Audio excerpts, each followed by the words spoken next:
5 વર્ષમાં જે બી બાળકને અહીંયા ભણવા માટે જેને એમના 1 થી 5 ધોરણમાં 1 થી 3 ક્રમાંક આવતો હોય એવા બાળકોની મને લિસ્ટ આપવી. એ બાળકના મા બાપની પરિસ્થિતિ જો ખરાબ હોય એને પુસ્તકો લઈ આપવામાં, ટ્યુશન કરાવવામાં કે ચોપડા લેવામાં કે દફતર લેવામાં, સ્કૂલ ડ્રેસ લેવામાં કોઈ સમસ્યા હોય તો આર્થિક રીતે હું અને મારો સમાજ અને છેલ્લે મારી પંચાયત મદદ કરશે. તો જે નબળા બાળકો છે એના વાલી બી મને મળે, જે પોતાનું બાળકને ભણાવવા માંગે છે પણ પૈસા ટકે આપણે કાસા છે, બીજી કોઈ વસ્તુ નહીં અહીં જોવા જઈએ. આપણો એક એવો સમાજ છે સાહેબ કે અમારે સાંજે ખાવા માટે આખો દિવસ 200 રૂપિયાની મજૂરી કરવું પડે, 300 રૂપિયાનું દહાડી જવું પડે છે, કડિયા કામ જવું પડે છે, કારખાને જવું પડે છે સાહેબ.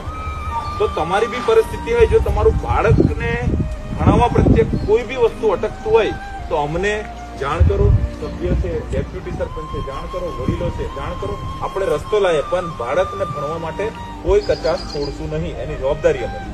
5 વાગ્યા પછી અહીંયા છૂટા, 5 વાગે તમારે 5 વાગ્યા પછી એને અડધો કલાક કે 20 મિનિટ આલવાની છે કે આજે હું લેસન કરાયું, હું ભણાયું, હું દેખાડ્યું, તો તમારું બાળક ભણશે. બાકી આજે આપણે આવા બહી રહ્યા ને એવી ને એવી હાલત આમની 20 વર્ષ પછી 25 વર્ષ પછી આવવાની છે.